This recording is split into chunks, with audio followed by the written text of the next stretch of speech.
Everything's on fire. Everything's on fire. Everything's on fire.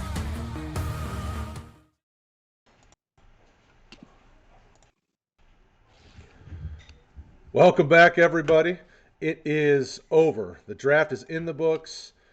We've made it through 7 rounds. I can't believe we got this far, but we did. Hopefully, you guys have had an enjoyable draft weekend. Hopefully, you are excited because we are. We're excited to get into this. We are going to be doing 5 rounds of mock madness. It's going to be a blast. Sit back, relax, enjoy yourselves. We even have an even more special guest than we had yesterday. We've got Jacob Wallace, the man, the myth. If you've been on RotoHeat.com today, you've been seeing stuff from him all day long because he's been pumping out content. Jacob, how are you today, buddy? I'm tired, but I'm doing good. There's nothing I'd rather be doing than writing articles. I can tell you that. I hear you on that. It was a fun time. It's a blast. Mr. Kraig, how are you tonight, man? Other than tired like the rest of us. Yeah, I'm tired. I'm getting through it. The draft's over.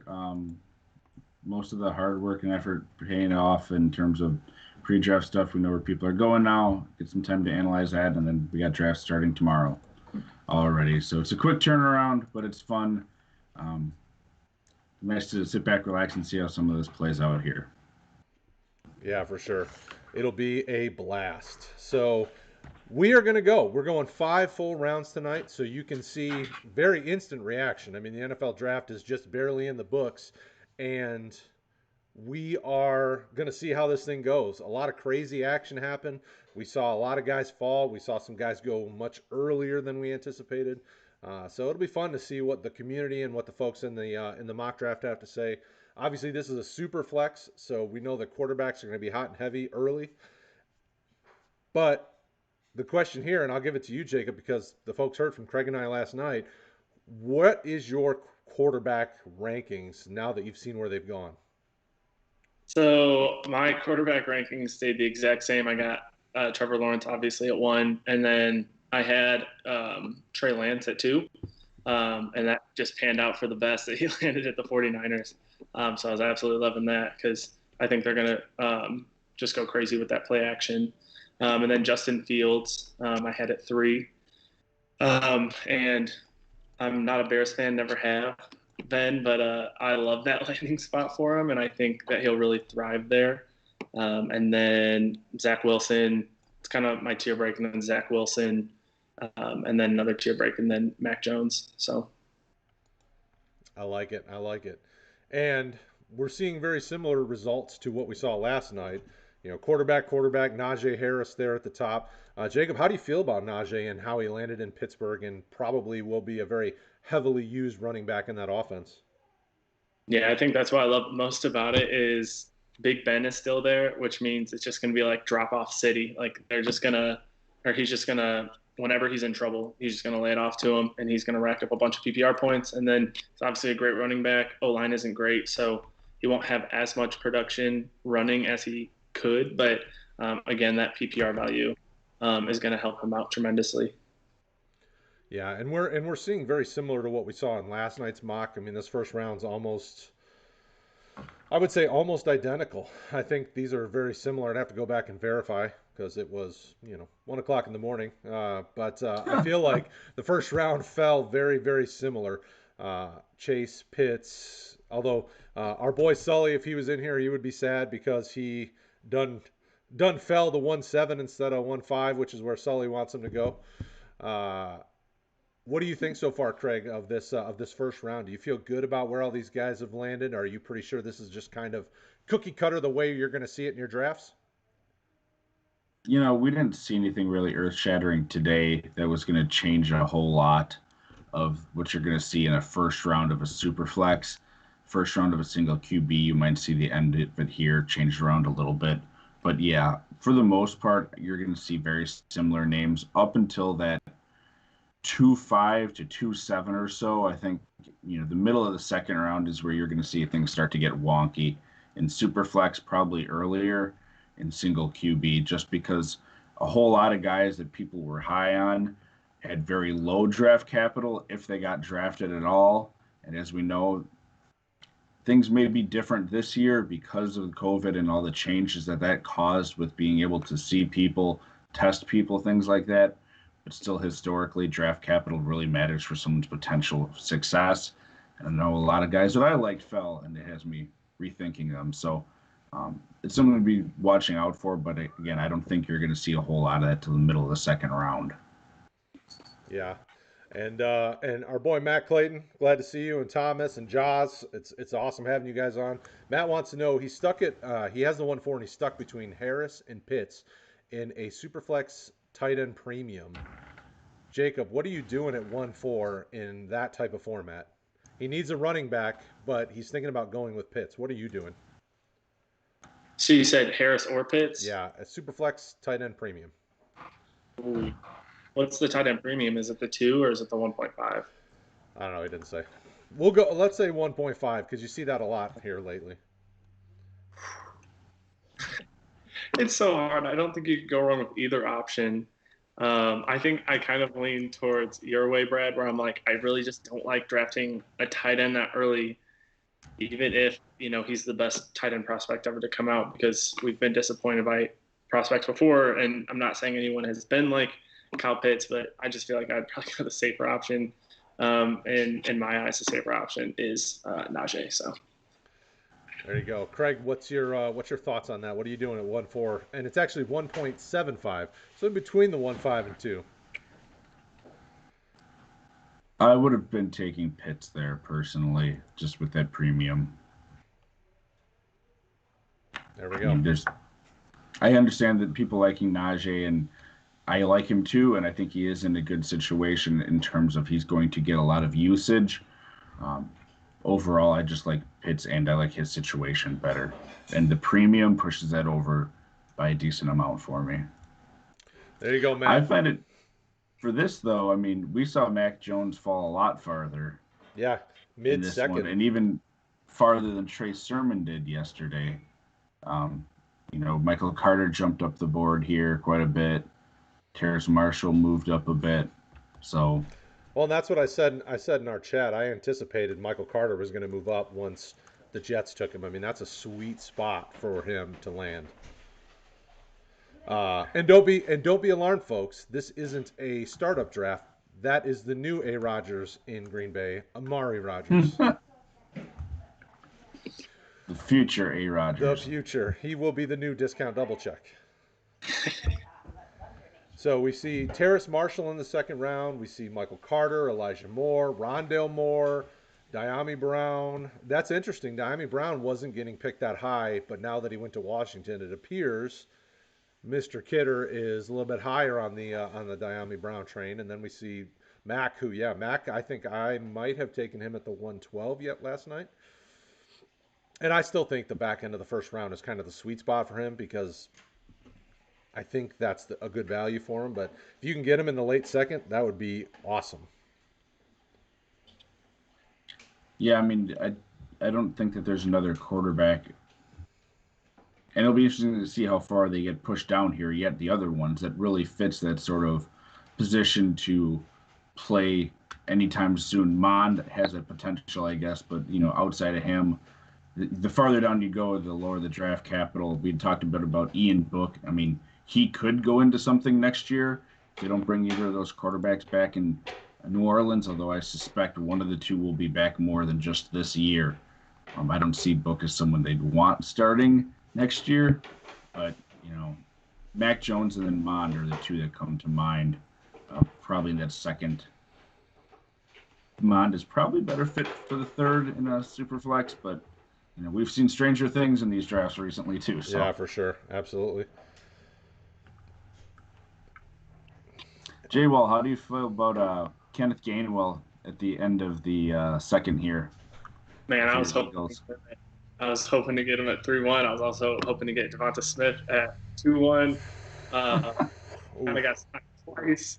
But I really like Kenneth Gainwell just because of the fact that, he's not the best runner, but he's one of the best, if not the best pass catcher in this draft. And so for me, it's like he's just a better version of Boston Scott, like a much better version. And so he's just going to fill that role really, really well. And I think he'll bail Jalen Hurts out a lot in these next couple of years. So, Ugh.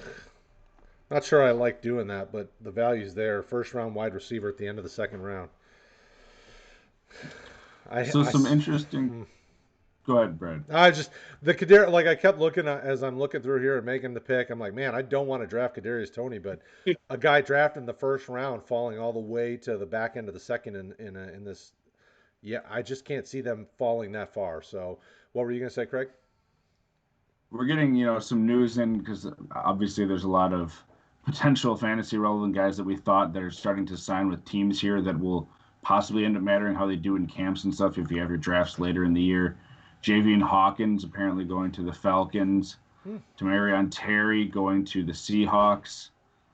Quarterback Jamie Newman signing with the Eagles. So not saying he's going to push Jalen Hurts, but it looks like they have another quarterback to take a look at here anyway. So we'll continue to see those throughout today and tomorrow. So, be keeping an eye out. Some of these guys could go to good situations, and if they show themselves in camp, they could still have that fantasy relevance. They aren't dead yet, but it's just, the odds of a lot of these guys later on having the impact that we might have been hoping for our favorites is severely reduced. Absolutely. And one that I was really surprised about at the end of the seventh round, Jamar Jefferson was a guy that fell real far in the NFL draft. Yep. Folks were talking about him much earlier. Going to Detroit, I was like, oh, as a Lions guy, I mean, it's nice that you have the depth, but now you have 4 running backs on your roster that all are going to factor in somehow. I mean, Carrion, I know, has kind of fallen from grace and is more of a blocker, potential pass catcher. Jamal Williams, obviously, we know what he can do. DeAndre's at the top, and then you throw Jamar in there, it's like, ooh, something's got to give there. Similar to the Packers situation with taking a running back late that a lot of people, including myself, were high on. And it's one of those things where I think he has the talent to stick around and be the third running back on that team. Could be an injury away from, having some run as a backup if he can keep that spot. So, right. Not a great spot immediately, but, someone that you could probably get later than you could have before now and worth hanging on to. So, yeah, for sure. Clove 74. Tamarion didn't get drafted, but he signed with Seattle as a UDFA.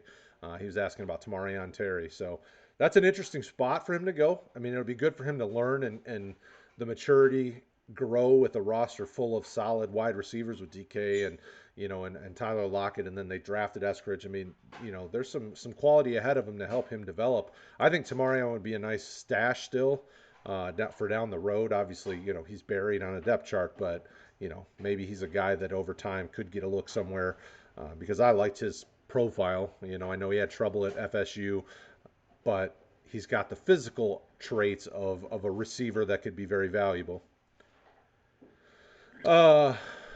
Rick says, I think Jacksonville's wide receivers are better than the Giants. What do you think about that, Jacob? How do you feel about that? Just in general? Yeah, it's just a blanket statement from Rick. I would still take the Giants because they have Kenny Galladay, who, yes, he's injury prone and everything, but he's proven to be like the dog and like the alpha. Not huge on Tony, but I still think that Slayton is a good, wide receiver 3, wide receiver 2 there. They still have Sterling Shepard, so they have some depth there. Which in Jacksonville, I just do not like DJ Chark at all. I have never been a DJ Chark fan. Don't worry, Sully's with you on that. Sully didn't like him either. Yeah, I love Chenault. But yeah, I think the biggest disconnect there is I just do not like Chark. And so that's why I would go the other way and go with the Giants. Yeah. And Jaws, the Rams took 3 receivers. They just drafted a kid late as well. So they're up to 3 in L.A. Fantasy Freaks wants to know, will Pat Freiermuth's potential be capped by his landing spot in Pittsburgh? Kraig, I'll start with you on that one. It's hard to say. They still do have Ebron there, and I like Freiermuth more than him. But without really knowing what's going to happen at the quarterback position there, we knew that Ben would like to throw to the tight end when he had one that he could rely on, even when they had quality receivers. So If he can take over the spot from Ebron, which I fully think he would be capable of doing this year, especially with his blocking ability to get on the field, I don't know that it's capped. It's just more of an uncertainty thing to me with having no idea where their quarterback situation is going to be going forward. I think they signed Mason Rudolph or gave him a 1-year extension again, but we know he's not the answer either there. So next year, probably they're going to have to figure this out and determining with the other options there in the receiving core, whether Freiermuth's going to be viable or just sort of one of those guys that you really like that has the talent, but is more of a just bench filler. What about you, Jacob? How do you feel about Freiermuth in that situation? Pretty similar. I think just the biggest thing is the QB situation, and just with the uncertainty in that, it's hard to really put your trust in a new tight end that's coming in with, someone else there in Ebron. And I'm not saying Ebron's great or anything, but I don't know, just wouldn't be a huge fan necessarily. And I wasn't super big on him coming into the draft. I think he was like my tight end 4 or 5. So I haven't always been in on him. Yeah, I like what they did. I like Freiermuth long term. Ebron, we know what he is. He's going to give you some really great games, and he's going to give you stretches where he disappears. I think Freiermuth will help. Not entirely sure this year is really very good for him, but we know tight ends tend to take a little time. Even some of the better ones we've seen recently with, Hawkinson and Fant, some of those, they had some spurts and then they kind of disappeared. Hawk was a little more consistent this last year, wound up, getting himself into the conversation of the tight end one and being really nice. But, I think Freiermuth takes that similar path where it's going to take him a couple of years, even if it's just 2 years. But I think the spot is awesome for him. I think he's really, he's solidified himself as tight end 2 in my mind. Although I like where Hunter Long went long term. And even Brevin Jordan, I know he fell down the draft and there's a lot of concerns there, but Houston needed tight end help, and say what you will, he's going to be on the field because they just don't have much to go ahead of him. So he's going to get out there if he's healthy. So Tommy Tremble, I thought was a good spot too, which I wasn't really expecting much from him. He wasn't a tight end I was super excited about, but I just see that he went in the 4th round to Carolina, and I think, what is it, Ian? I can't think of his last name. The tight end they have that came from Indiana. Hey, Thomas. Yes, Thomas has just not really done much. So does Tremble come in to start as a blocker, but maybe get factored into the passing game? Who knows? Carolina's offense looks very explosive with what they've done. And they added obviously more help in the draft at wide receiver. Drafted a couple wide receivers, so it's fun. I'm excited to see how this Carolina offense turns out with Sam Darnold at the helm. What do you think about Trey McKitty at the Chargers? Oh, he just got drafted. He did. He did. Kraig, I'll let you start with that one. What did you think about him? Yeah, I liked the spot that he went to. The initial stuff that came out, they said that they were looking at him as starting off more as a blocker with Jared Cook, who's up there in years, but then Donald Parham from the XFL, who had some nice end of the season stuff there, more as the pass catcher. So he'd be more of a stash for me, but we're also here in the 4th round, and you're probably not going to be finding guys that are just going to start for you. So if someone that you have room for, outside of Pitts, you sort of have Freiermuth, and then to me, it's probably Long because of where Brevin Jordan fell and even the team that he went to. I don't like that combination. Brad is still probably higher on Jordan than I am.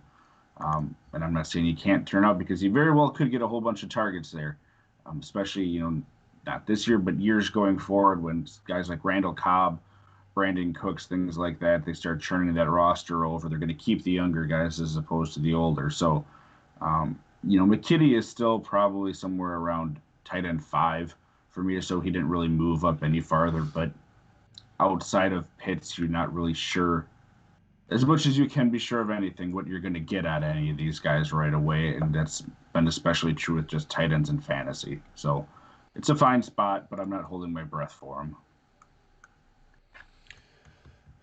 I don't know. I know that we had friend of the show, Steffi Smalls, was all over the Trey McKitty hype. And even last night I was tweeting at her after he got drafted. And she was through the roof about it. Yeah. I don't.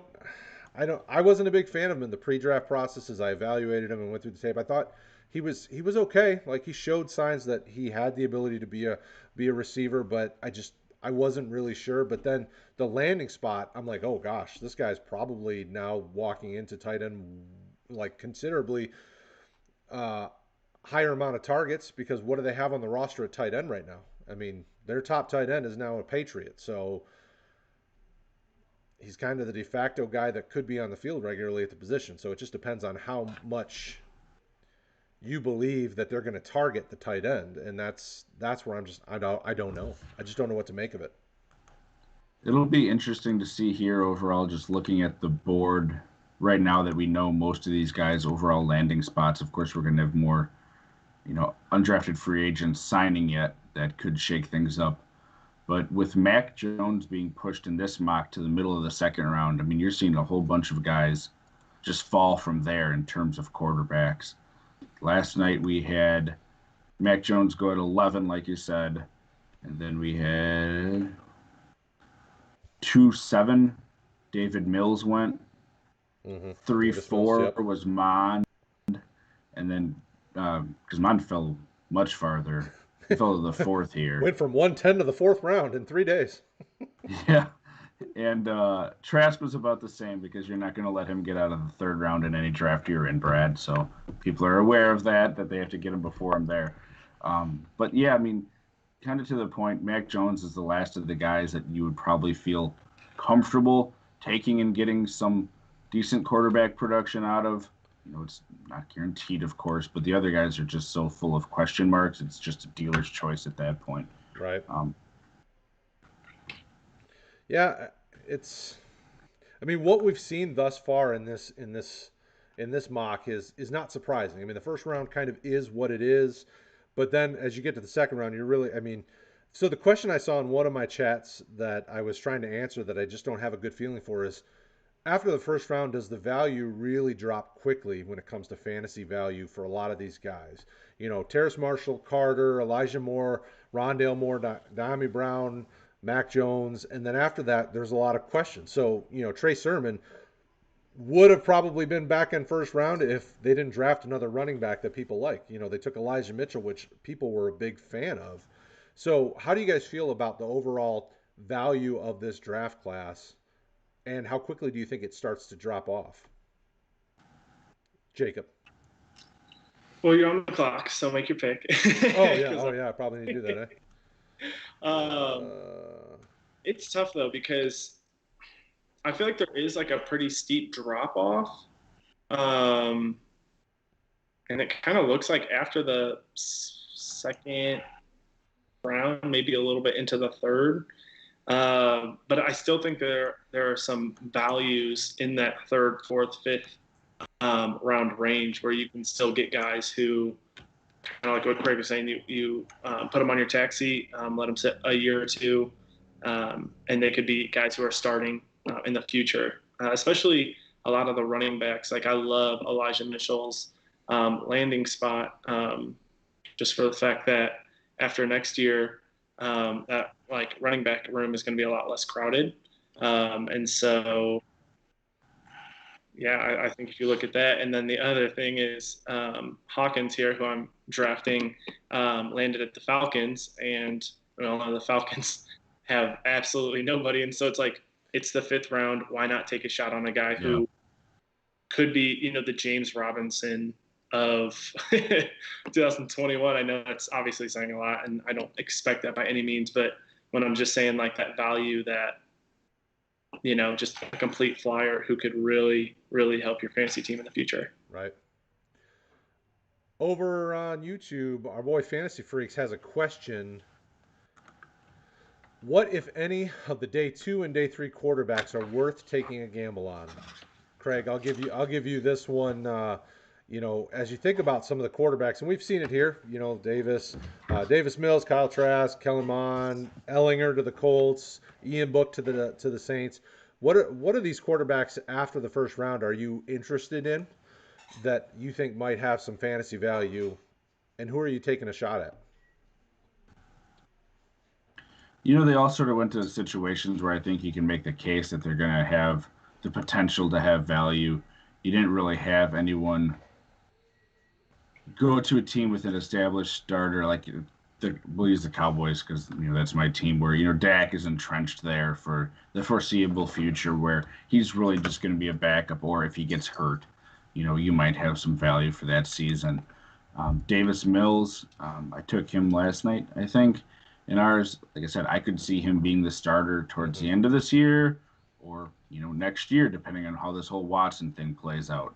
Trask that you took, even though I'm not the biggest fan, he does have a potential path to playing time. If the Tom Brady wins a couple more Super Bowls in Tampa and decides he's tired of it, he's the next guy in line. If they like what they see, Arians clearly took him relatively high, so they must have something they like about him. Mond, we talked about last night too. Cousins has 1 year left.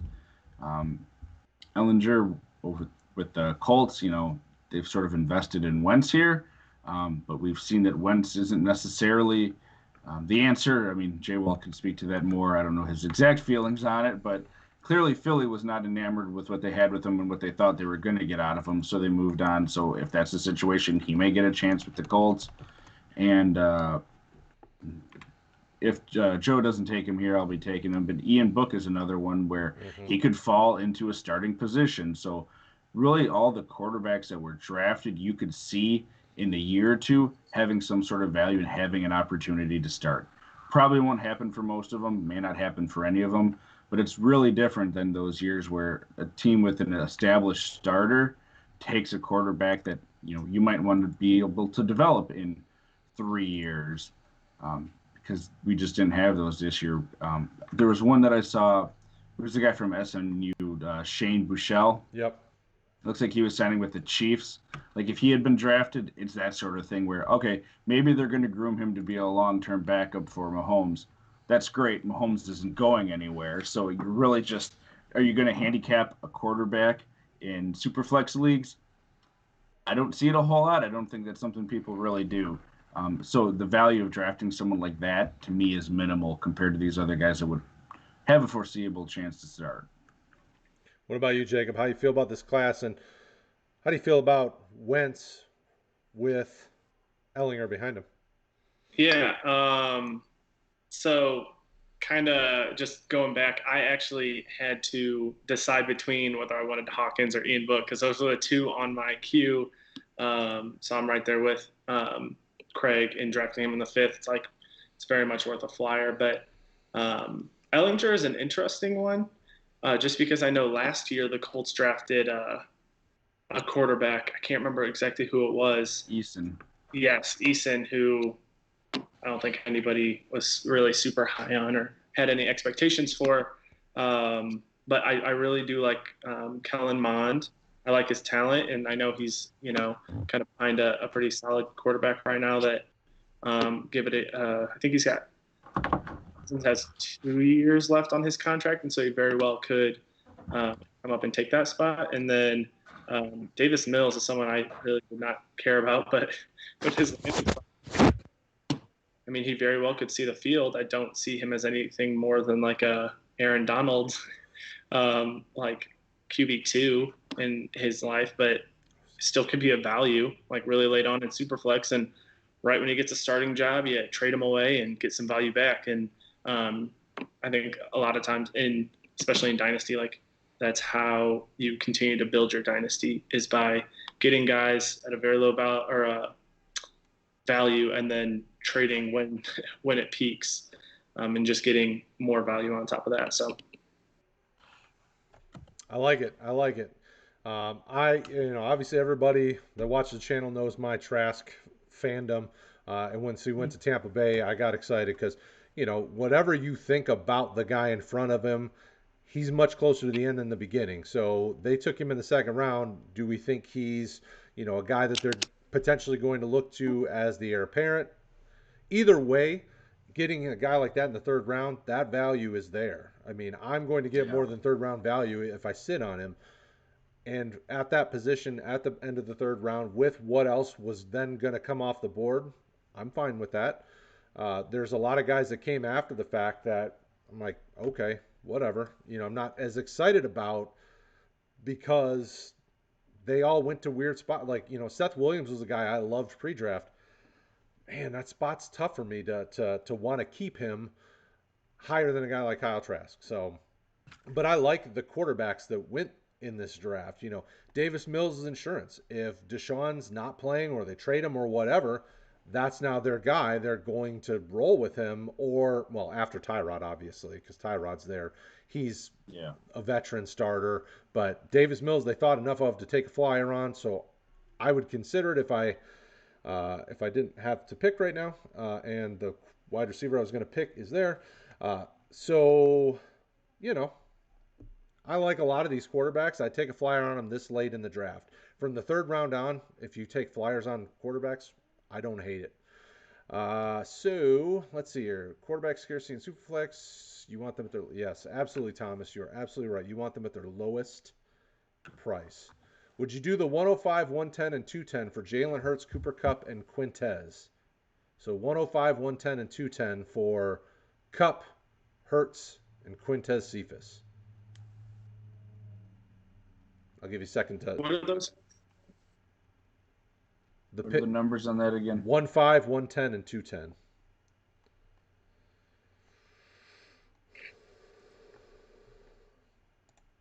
Cephas, Hurts, and Kupp. Cooper Kupp, yep.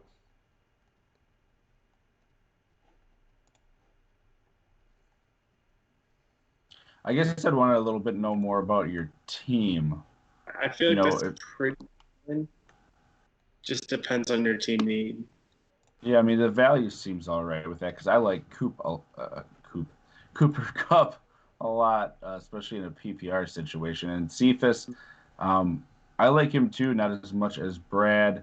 The Lions, Brad, I don't know if you saw, they did sign Jonathan Adams Jr. in free agency. He's a guy that I had interested in. I think it's Jonathan Adams Jr. Mm-hmm. But anyway, Jonathan Adams out of Arkansas State. I liked him a lot, and I was hoping he'd get drafted by someone he didn't. But like we talked about today, your Lions don't have a whole lot in terms of wide receiver depth, even after getting Amon-Ra. So I like that spot for him. Yeah, I mean, I'm fine. If you like the pieces in that trade and you think they're going to help you win now, I'm fine with it. I just like to know a little bit more about the team before you saying yes one way or the other, because I don't know your quarterback situation, and if you're trying to rebuild or going for it now. It would seem like if you're considering it, you're going for it now. So there you go, Matt. If you want to give us some more information, let us know. If you look at it in a vacuum, Hurts is going to be a first-round pick when it comes to price. Cooper Kupp, I think, if you're looking at it and comparing the value, you're basically saying Jalen Hurts is, worth the 110, Cooper Kupp's worth the 105, and the 210, and then you're throwing in Cephas. I mean, I don't hate the value. If your team has the needs, I would definitely go, and if you're in Superflex, I'm definitely going to lean Hurts and Cooper Kupp. If you're ready to compete or ready to go, this would be a great pick for you. And then while we're waiting for Matt, hopefully Matt put some more details. I forgot. Aiden, I apologize. I didn't get to your question. Lance or Fields? So Lance is higher for me. I mean, it's one spot difference, but Lance is my 2 and Fields is my 3. What about you, Jacob? Yeah, I'm in the same boat. So I just think Lance has the most upside of all quarterbacks in this class, but he also has the lowest floor. So I guess if you want more like safety, I'll go with Fields, but if it's me, I'm going with Lance. I'll go on the flip side of that because they are really right around the same value. I'll say Fields just for the fun of it because Rick's not on here. I know Rick loves the pick of Fields to his Bears. Rick's in the chat. We do appreciate your comments on Fields. I did see you guys talking in there. I think Fields is he landed in a perfect spot. I mean, they've got the weapons. They're ready to roll. They've got elite players at wide receiver, tight end. Their running back room is good, and they've added some value there with Khalil Herbert to go with Monty and Tariq, and Damian Williams. You can't forget about him. He's there too. I mean, Fields has a lot of weapons around him to use, and he can run. I mean, he's really set up. Nobody's going to beat him. He should be the starter within a few weeks. I mean, I know Andy Dalton might be week 1, but it ain't going to last for long. Like as long as Fields picks up that offense, I'm down with that. So I would go Fields over Lance. I think you're going to be good either way because they both are really talented players. Uh, but give me Fields as much as I don't like the Bears. Kraig, you're smiling. What do you got? You made some comment or allusion to them having great weapons at tight end. Calm down there, man. Cole Kmet hasn't shown anything to put him up there as a great weapon at tight end. You guys are drinking the Flavor Aid way too much with the Chicago stuff. You were saying a great weapon at tight end. Hey, I was on the Cole Kmet train when he was at Notre Dame. Shut your mouth when you're talking to me. All right. Well, someone better learn how to drive the train because right now it's going off the tracks because it's saying a great weapon at tight end. That's why I've already got all the Cole Kmet shares in my leagues that I can get, so I don't have to worry about it. All right. Well, you take that train right off over the bridge then. That's fine. All right. So Matt updated us. His QB situation is Lamar, Rodgers, Hurts, Winston, Newton. So he would be getting the picks. Okay, so you're getting the pick side of that deal. So he's got Hurts. His wide receivers are Allen Robinson, Cooper Kupp, Sutton, Judy, Laviska, Mims, and Corey Davis.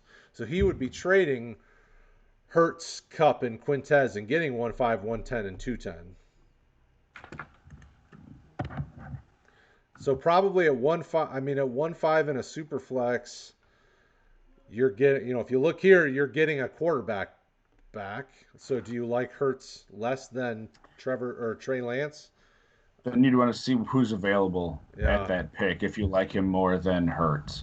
And then the 110 would be Jalen Waddle. So you're trading Cooper Kupp for Jalen Waddle, and then you're getting a 210, which in this situation was Eskridge. Like, I don't know. I mean, you're ready to compete. I'd probably just keep what you've got unless there's a player that, like maybe you want to go after Kyle Pitts. Maybe your tight ends are not weak or not strong, and you want to take a flyer at 1-5 and take Sully's number 1 overall player in the world, Kyle Pitts. Then, I guess you could do that, but I don't know, man.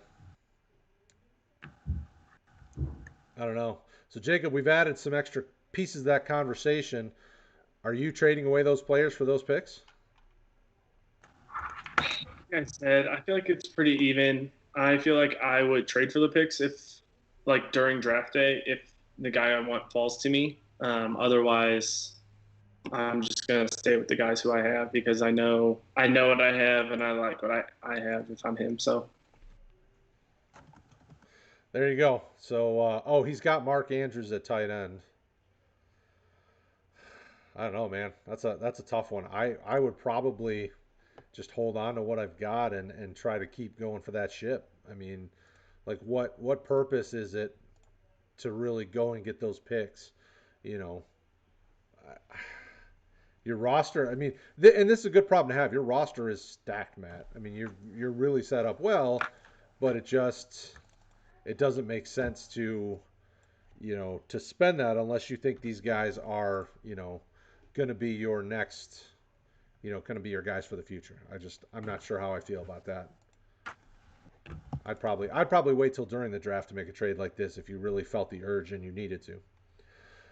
So keep firing those questions. We will absolutely answer them and help you guys out. Whatever you got, we're here to help. As we look at this, so the 5 rounds are in the book. What do you think is kind of the best value of this 5-round rookie mock in your eyes, Kraig? Where do you see the guy that just went, oh man, that is the perfect spot. You got him such a great deal. Like, what do you love about that? And who are you going after there? I really like Stevenson at 310. J.J. Taylor is on a cheap. He's got 2 years left, but he's more of a receiving back. Same thing with James White is back for a year. He's more of the receiving back. They do have Damian Harris and Sony Michel, but I'm not convinced that Michel is any better than Stevenson at this point.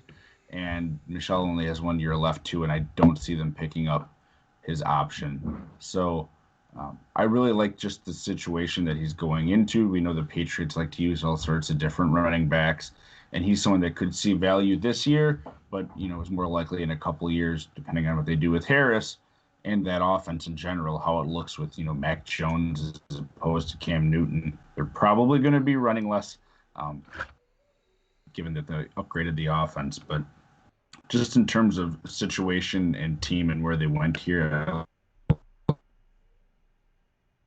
Okay, what about you, Jacob? I'm not good at this. I always want to pick like 5, but because like I love how Devonta Smith fell to 12. I love how Terrace Marshall fell to the second round. Elijah Moore was in the second round, and I think he's a first round talent. I think Nico Collins. I picked him up in the 3rd at the beginning. I really like that pick just because of the fact that Houston doesn't have anybody. And I was pretty high on Collins coming in. And so I feel like that landing spot, at first I was like, oh, they have no QB. Like their whole organization is just a big mess. But the more I like read up on it, I was like, man, he would be like a red zone monster, right? And like he's got like the ability and he's got the size to like command and demand, I guess, targets. I love like all of these quarterbacks in the 3rd, 4th, and 5th round. Like I just feel like there's a ton of like patient value in there. So yeah. Yeah, One. for me, as I watch this draft unfold, I think the tight end group is the best value. So I'm not picking a player.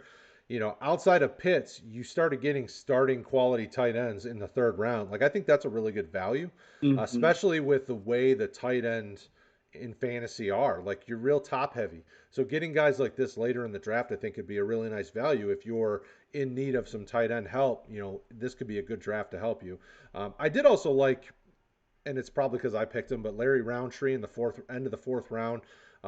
He went to the Chargers, and he's not maybe the most explosive back. He's not one of these guys that you're going to consider in the top 2 rounds, but he's a guy that fell into a really nice situation. We know how things went last year with Kelly and Eckler, and say what you will, but new staff, new group. I think he's got a chance to really make a name for himself and give you better return on that investment if you can get him 4th or 5th round, like late 4th, 5th round. I would take a flyer on him and see what happens. I'm intrigued by him. I like the player coming out. Obviously the only thing I said wasn't super exciting about him, but I like the player coming out. So I think those are some good values later in the draft. And yes, so folks are very concerned about Jalen Hurts. I think the community as a whole is kind of torn on how they feel about him. I've seen some guys that are super hyped because they went and paired him up with college players that he's familiar with, and Devonta Smith, and they have Rager, and they've got they got Goddard, they've got multiple running backs. I mean, he's got plenty of weapons. So if he's going to be successful, now's the time. Most of us on the team are not super high on Hurts. If you ask, I think if you pulled the team, I'm sure most would not be a big fan of Jalen Hurts. So trading him, I think, is a smart idea if you can.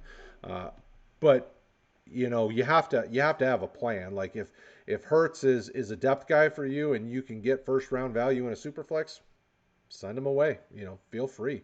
Long term, Jacob, how do you feel about the outlook of your team, the Philadelphia Eagles? What do you think's going on there, and what did you see in the draft that gives you hope? Yeah, Jalen Hurts has never been someone I've like really bought into in like a fantasy standpoint. For me, it's just a lot of wait and see. Obviously gave some hope to the organization at the end of the year, but also like if you really look at his stats, it wasn't anything impressive, and some of it is just kind of like yeesh. So fantasy wise, you love the rushing upside, and you love some of these additions that they added in the draft. They got a really good offensive lineman. I think it was a center maybe from Bama. But they also got Smith, who's a weapon. They got Gainwell, who will be a 3rd down weapon for them. And to me, Smith is a wide receiver 1 that they brought in. And I was very upset when they drafted Jalen Reagor last year. Oh man, I was dying. Because I knew he was not a wide receiver 1, and we needed a wide receiver 1. And so I think that he could step into that wide receiver 2 role and really flourish, because I think Devonta's going to get all that attention. And so I think 2021 is looking up for Hurts, but if I have him, if I'm a Hurts manager, then I am looking to sell. I really am, especially if I can get first round in Superflex. I like it. So, Kraig, your team, the Dallas Cowboys, they made a lot of moves. They did a lot of things. They made some picks. How do you feel about your team from a fantasy perspective coming out of the draft, and what gives you hope about them? Uh-oh.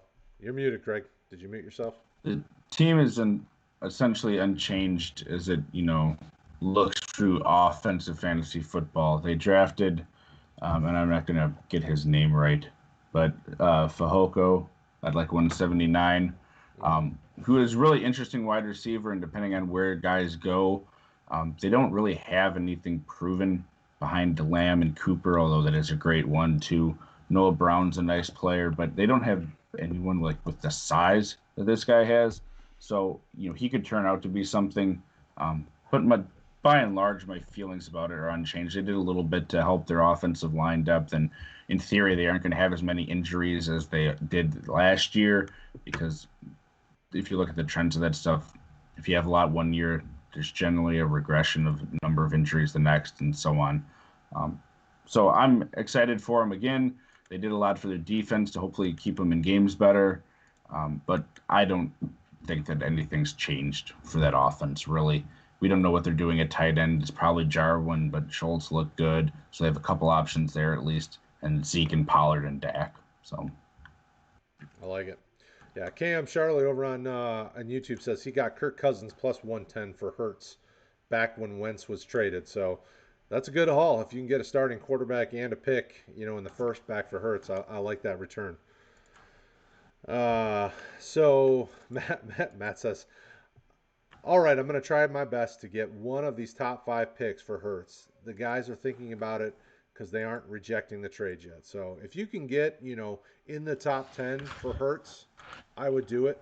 And really anywhere in the top 10, quite honestly, because, when you look at, especially with the way your team is set up, Matt, I think any of those picks is going to give you a better chance and help your depth, because Hurts ain't playing for you, most likely anytime soon, if at all. So I think you're smart, Matt. I think you made some good decisions there, and keep it up, bub. As the Lions guy in the room, fantasy-wise, there's not much to talk about. I like Amon-Ra St. Brown. I like the player. I think he takes over the Cephas, what I anticipated was going to be Cephas's role if they didn't make a move at wide receiver, which is fine.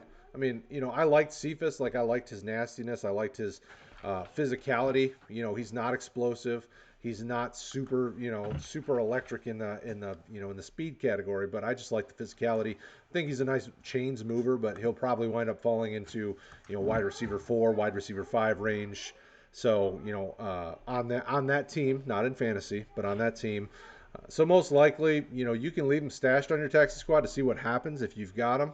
But Amon-Ra St. Brown should step in, and as long as he gets remotely close to picking up that offense, he'll play early. I'm sure of that.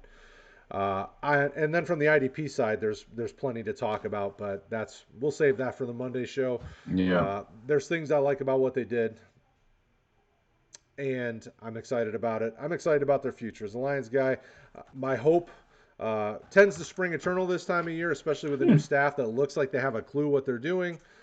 If nothing else, it'll be entertaining and interesting to see how they develop this roster. They drafted a bunch of angry dudes, like guys that just play fierce. So I'm happy with their draft class overall. They made some wise decisions. And I think so. One of the guys that the Lions drafted was Derek Barnes from Purdue, and I went to Purdue and actually knew Derek Barnes.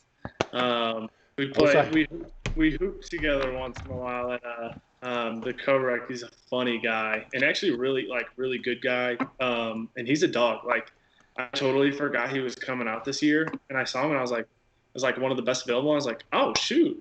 And then I saw like the Lions picked him up, and I was like, there's a good spot for him to land, especially with Dan Campbell. Yeah, from what I've read, he's got a nasty streak when he's on the field. Yes, and he's a high character guy off the field. He's like a great locker room guy. Like, good. The football players I knew loved him. So yeah, you got a good one there. There you go.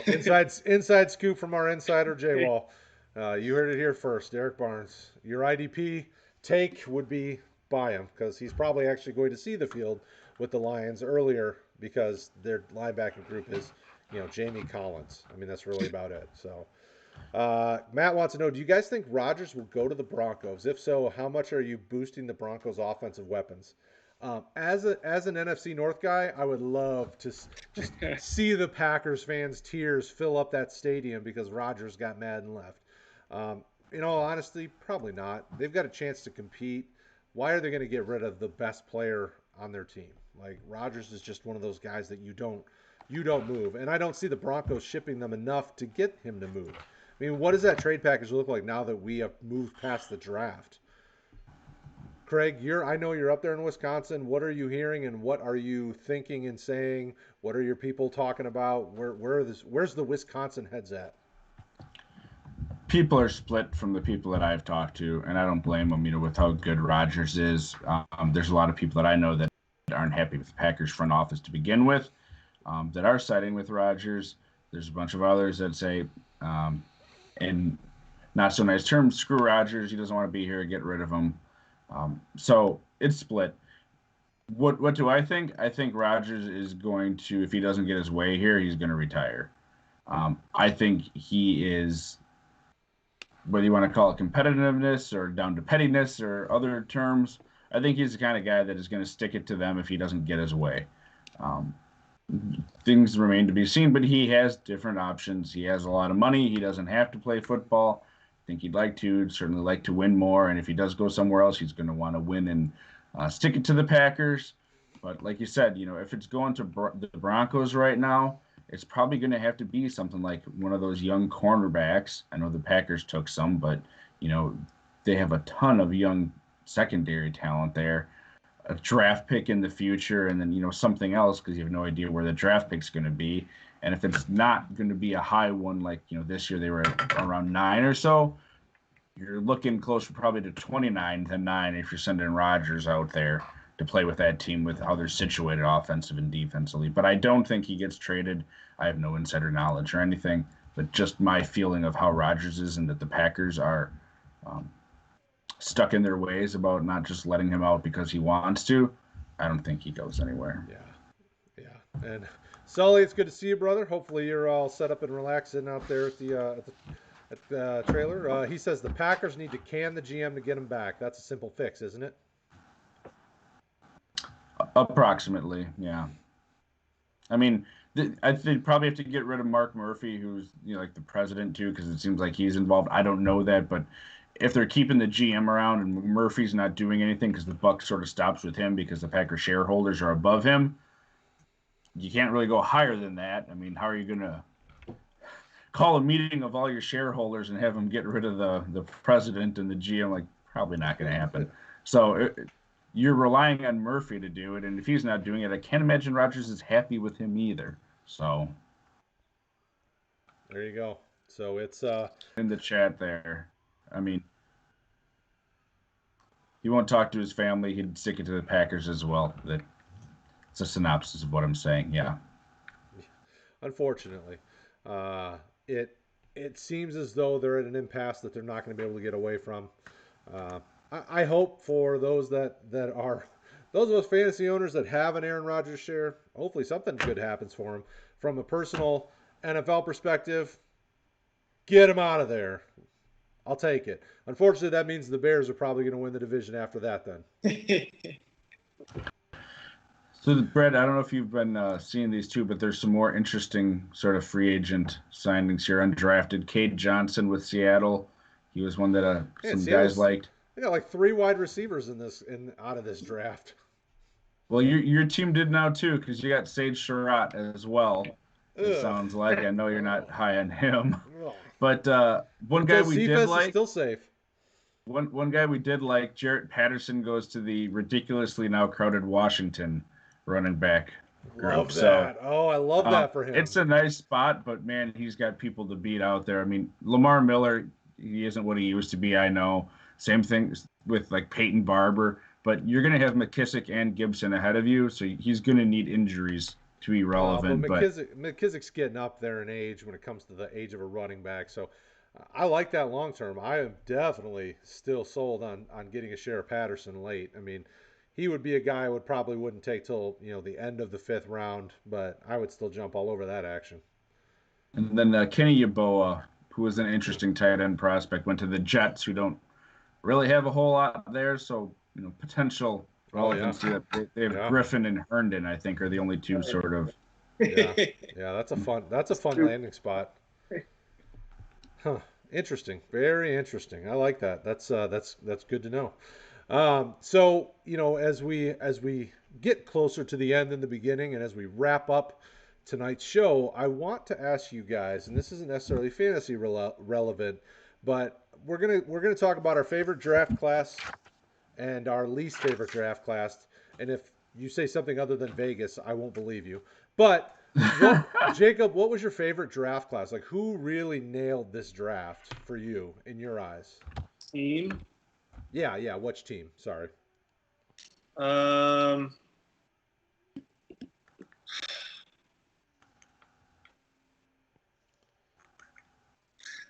there's so many who I'm like going in. I was like, there's no way they can't, just come out with a ton of just great players. But like Jacksonville, they like got ETN when they could have gone a whole different direction. Dolphins also didn't really. Did they make a move for running back? I don't think they did, right? Dolphins did not draft a running back. Oh, they did. They did Jared Dokes in the seventh round with pick 244. Yeah, so they didn't really do anything. But there's nothing. Maybe the Chargers. I want to say the Chargers had a really good draft. I'm pretty sure they got some O linemen. They did. They started with Rashawn Slater, got Asante Yeah, Samuel Jr., Josh Palmer, Trey McKitty, Brendan James, Chris Rump, Nick Neiman, Larry Roundtree, and Mark Webb. yeah. I really like their draft. I'm trying to think of other teams. Big fan of the Eagles. Well, but that wasn't my question. Not how did you feel about everybody's draft class. It was which one was your favorite.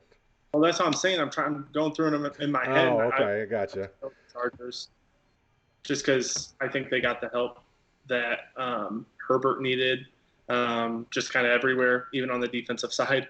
And I think that they're going to take a big step forward next year. What about you, Mr. Reith? How did you? Who was the kind of the favorite class for you? And don't give me your top 78 draft classes because I didn't ask for that. I asked for one.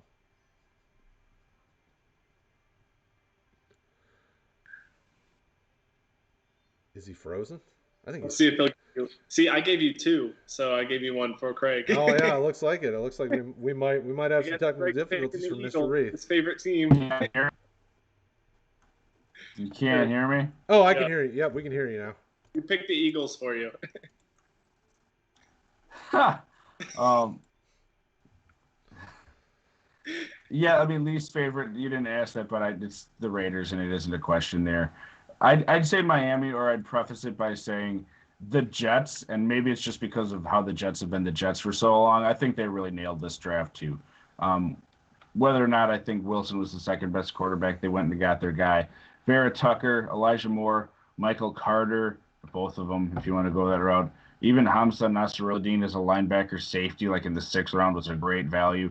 I think they're really the new front office and team is putting their mark on it and building what they want. And the Jets finally have some excitement, I feel, going forward. So I'm going to give it to the Jets on a combination of what they did and just what they had been doing previously.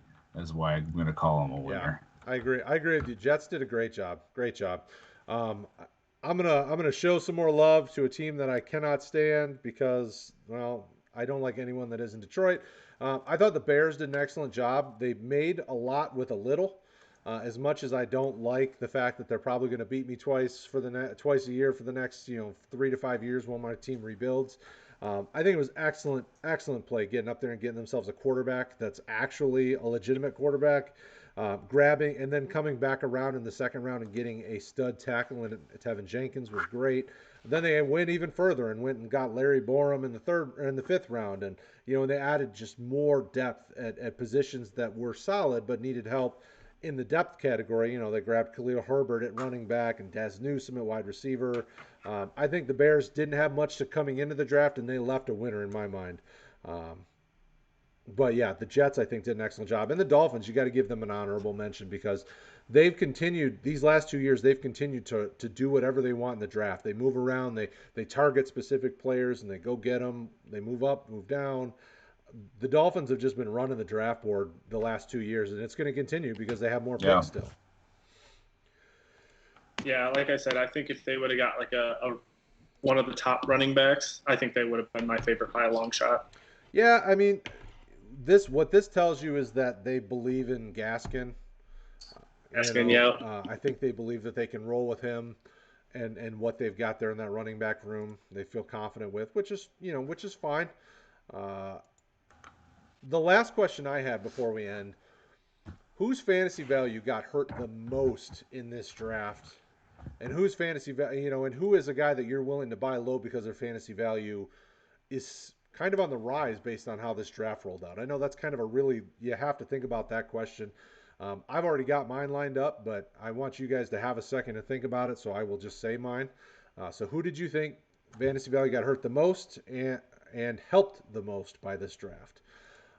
Hurt the most, I'm going to go with T. Higgins because I think I was really high on T. Higgins because I think he was arguably, their top wide receiver, and then Jamar Chase comes in, and now he's wrestling with Tyler Boyd and some of these other guys. I mean, Jamar Chase and Burrow have the history. I think that's really going to affect Higgins more than anybody. And I think James Conner got helped the most through this draft because Arizona really didn't do anything to take anything away from him. So he should be able to step right in and give you startable running back value probably pretty immediately, quite honestly. So those are two guys that I think got helped and hurt by this draft. Jacob, I'll let you go first. Who got helped and hurt the most? You already know I got two. This guy, two. I think the obvious one is like James Robinson. Yeah. That it hurt him a lot. Just because of the fact that, Travis Etienne, he's going to come in, he's going to take over that spot. And then I'm trying to think for help the most. I think it's actually what? I don't agree. I mean, Etienne is going to come in and get action, but Robinson proved that he can be a workhorse type back. So there's going to be a role. Oh, he definitely will. He definitely will have a role, but he's not living up to the expectation that everybody had before the draft. Yeah. So he still has value. He's still someone who I would probably buy low on just because, I mean, he's especially like I almost got a trade for him yesterday because the manager was like so upset, and he was like, he finally it was about to happen, and he was like, I can't make any emotional decisions. And I was like, dang it. But it still does hurt his value a ton. I'm looking at him to be like my running back 3 because I just don't trust him any higher really. And then honestly help the most. If we're looking at quarterbacks, I think Lamar, just for the fact that they got Bateman, and then they got another. Was it Tyler Wallace? Yep. Yeah. But I think Bateman is going to be their wide receiver 1. I think he needs help because again they can't sign anyone in free agency because nobody wants to go there. Right. I think it helps Lamar a lot, and I've never been super high on Lamar, at least as high as everybody else. But this definitely raises his value in my mind. There you go. I'll just stay with. I got one for each. Go. Look at you. Well done. You should give yourself a pat on the back. You followed directions. Rick would be proud of you. Kraig, what do you? That doesn't. Kraig, what do you got, buddy? Boy. I'm going to go with, for hurt the most, I know there may be some disagreement on this, but I really do think that Miles Sanders' value got devalued even further. After a bad year last year, he was near a first-round startup value pick going into last year, and now he's like somewhere in the middle towards the end of the second round. I think, from what I've seen, and I don't think that Gainwell coming in and taking more of that pass catching, which I think he's going to, aspect away from him is doing him any favors. So if you're looking at where he was a year ago to where he is now, I think he's dropped significantly and dropped even more after this weekend. And then in terms of Ben helped, boy.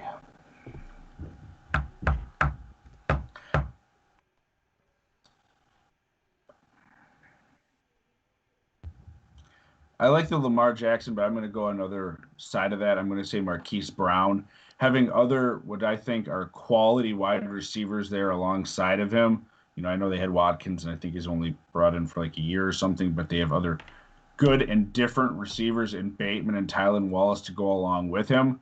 Having those sort of guys are going to give Brown an opportunity to get open more and get down the field and have more of those shots with Lamar, where it's not just focused on Brown when he's out there. So I honestly think it's going to help out Marquise Brown quite a bit. And I was already on the Marquise Brown train. I don't think he was ever going to be, a wide receiver one, but I think it gives him a better shot to have more consistency week to week with being open more. So I'll go with him. Okay. Over on Facebook, they want to know, is A.J. Brown hurt by them not getting another good target, or is Josh Reynolds the guy? Josh Reynolds is definitely going to be a factor in that offense, but they drafted two receivers that, if you look at and you watch the tape on, they could be involved. They got Des Fitzpatrick out of Louisville, which some folks going into the draft were higher on than others as kind of a back-end guy that could sneak up and have some fantasy value. Then they got Racey McMath, which could be one of the cooler names in the draft class. Definitely an interesting target out of LSU. Did not quite develop, but he had a ton of talent in front of him. So how do you really? I don't know that I necessarily hold it against him because he stayed there throughout it all. He didn't just transfer, and he played behind some of the best receivers that have come out in the last few years, and Jefferson and Chase this year, and and Terrace Marshall. When you got guys like that in front of you, it's going to be slim pickings. So how do you guys feel about Tennessee's wide receiving core after the draft, Jacob? I love this for A.J. Brown, honestly, because it's already a run-first offense. He already doesn't get the target share he deserves. So this only increases his chances of getting that target share. And even beforehand, he was really – they had Corey Davis, but all the attention of defenses were already on him. So it's not like I think things change a whole bunch, except, again, his target share goes up. And he is my Dynasty wide receiver one because we've already seen his talent and what he can do. So, I love it for him. How about you, Kraig? What do you think? Yeah, it's even better for A.J. Brown. Someone's going to have to emerge out of those other receivers, and we aren't really sure how that's going to pan out. And I don't think they're necessarily looking at it that way in terms of we have to have a number 2 guy, number 3 guy behind him.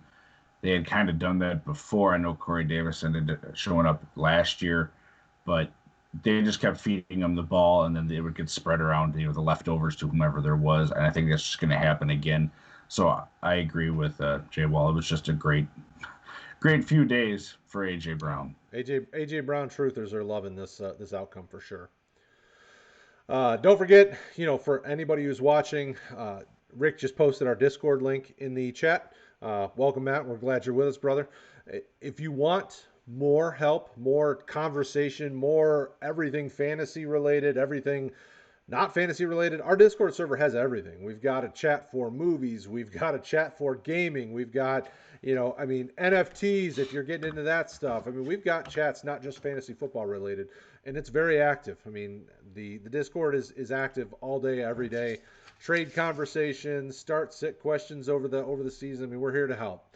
So definitely jump on Discord. Definitely, if you haven't already, smash that like button, the notification icon so you can stay up to date. If you've checked out our channel for the first time, thank you. Draft weekend's been a blast. We've spent a lot of time together, and we've mocked a whole lot. There is a lot going on, and there's a lot more to come. Your rookie drafts are now upon us. They'll probably be starting at any point tomorrow on.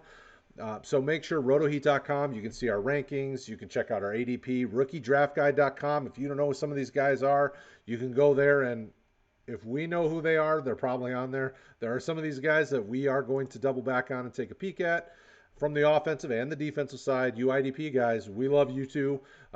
Kraig and I are our IDP guys. We are all over that stuff too, so don't think we've left you out. Devi as well. We got Devi stuff as well. Make sure that you don't go at this alone, because RotoHeat is here to be your silent co-commissioner. We like to help. We're here to help. You've got our Twitter handles above our names. Feel free to shoot us messages. We are here to help. It's a fun time in fantasy, and it's a great time to be part of the RotoHeat community because this community is growing fast. We have lots of great guests lined up for the future. We've got some studs coming on, Whalen. We got Fish that's going to be coming on. We got a lot of guys coming up that we're going to talk to. We've got Monday, Tuesday, and Thursday nights. We do live streams. Monday night's IDP, Tuesday night's a Dynasty show, and Thursday night's a Devi show. So make sure you guys keep it locked in here. We appreciate you guys hanging out with us all weekend. We went hard. Thursday night, we were mock drafting at 1 in the morning. Friday night, we were mock drafting at 1 in the morning. Saturday, we're doing it after round 7. Like, nobody else is doing that. And we appreciate you guys for helping us make that successful. People were lined up, ready to jump in and help out with the mocks, and we couldn't do it without you guys. So my long-winded spiel is done. Jacob, thank you. Kraig, thank you. Chat, thank you for being amazing as well. Somebody just jumped in and asked a question. So we are not going to go yet because we're going to answer your question. All right. PayPal. That's a fun name. Asked if they should be starting Clyde in fantasy this year. CEH, I don't think really got hurt in this draft. I think CEH is a guy that you're going to be able to lean on here and still have a nice potential startable running back. I'm not really concerned with how this draft affected him. Jacob, how do you feel about CEH post-draft? I think you're muted. There we go. No, I'm not muted. But I think everyone's expectations for him were so high, and obviously he failed to meet that everyone is like super low on him and too low on him. And so he's still a very valuable running back. And he's one, in my eyes, he's a must start, even if that's just in your flex. There you go. Kraig, how you feel about CEH? Yeah, I mean, with what we know now, I don't see that, they're going to have Williams be the guy for, half the season over him. CEH did a lot of good stuff as a rookie, and to Jay Well's point, expectations were too high, and then people got down on him even more based on how some of the other people towards the end of the year in that draft class did. If you took him as high as he was going in a lot of these leagues, you're not trading him for cheap now. He's still on probably the most potent offense in the NFL. He's in a great situation. Why would you just abandon him at this point? So I can't tell you he's going to be your running back 1 or 2 every week. Like Jay Well said, maybe he's your flex to start while you see how things pan out. But he still has that same upside that you fell in love with that made you draft him that high when you took him a year ago. I think it's sort of the same situation now. It's just you're probably a little bit more on guard after how the first year went. Absolutely. Yeah, more realistic in my eyes than like last year. Yeah. And you're right, Eric, over on YouTube. Kylan Hill's season is over before it started. Definitely a rough landing spot. And as a Kylan Hill truther, it hurts. It hurts me deep down. Matt wants to know 1.8 and 2.8 for Aaron Jones. Are you doing that?